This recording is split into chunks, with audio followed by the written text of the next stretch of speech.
The Spark and the Stillness, The Growing Pains by Lullaby Libraries. Thomas and Kimberly were the best of friends, though they were as different as a thunderclap and a soft breeze.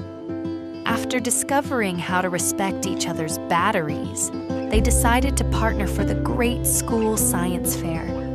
Thomas envisioned a project that would dazzle the crowds with motion and sound, while Kimberly wanted to document the silent, slow crystallization of minerals. They were a team, but even the strongest friendships can fray when the pressure of a deadline begins to mount.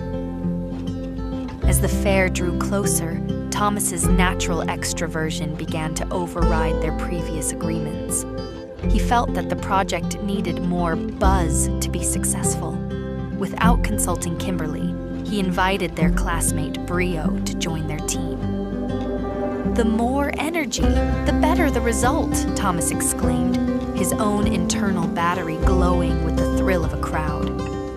While Thomas and Brio high-fived, Kimberly felt a familiar, heavy knot of anxiety tightening in her stomach. The following afternoon, Thomas led Brio into the library's quiet corner, Kimberly's designated sanctuary. He arrived with snacks, upbeat music playing softly on his phone, and a list of loud, interactive ideas.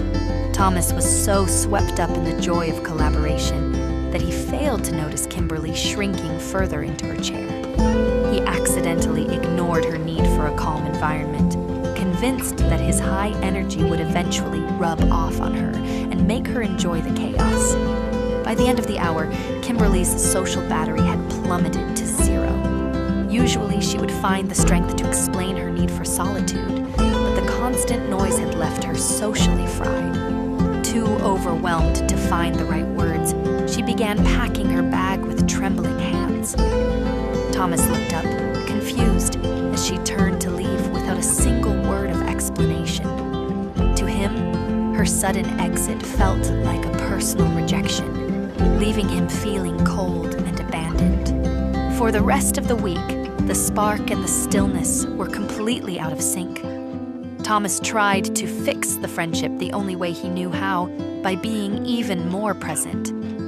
He followed Kimberly through the bustling hallways, talking faster and louder to try and regain her attention. He thought his persistence was a sign of loyalty, but to Kimberly, it felt like being chased.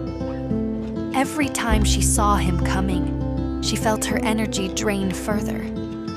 Desperate for a moment of peace, Kimberly sought refuge in the furthest corner of the school garden. She sat with her friend Maya, who understood the value of a comfortable silence. While Maya sketched in her book, Kimberly finally felt the heavy weight on her chest begin to lift. However, the peace was fragile. She knew she couldn't hide forever, and the science fair project was still sitting unfinished on a shelf. The tension finally reached a breaking point during their final project meeting, when Thomas suggested adding a rotating strobe light to their display. Kimberly's frustration boiled over. "You never listen," she shouted, her voice echoing in the classroom. "You're too loud, you're too much, and you're ruining everything." Thomas froze, his face falling. He hadn't meant to be a nuisance. He had simply wanted to be close to his friend. The silence that followed was sharp and painful. That evening, Thomas sat on his front porch with his dog, Dash. His usual spark was dim and flickering.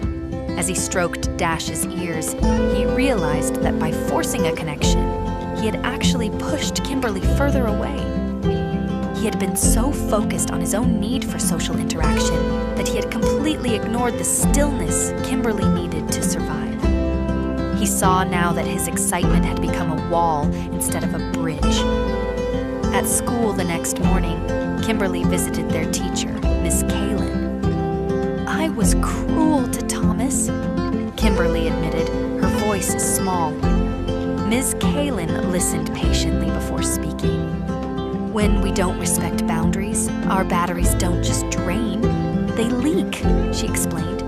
"You were trying to protect your space, but you forgot to protect his heart, and Thomas was looking for connection. but he forgot to look for your limits. Kimberly realized that both of them had stopped listening. Kimberly found Thomas sitting alone under the old oak tree. She didn't run or shout. She walked up slowly and sat down, leaving a respectful gap between them. "I'm sorry for yelling," she whispered. "I was overwhelmed, but that's no excuse." Thomas looked up, a hint of his spark returning. "I'm sorry I didn't give you space," he replied. "I thought being louder would keep us together, but I forgot that your stillness is just as important as my spark." They arrived at the science fair with a new strategy.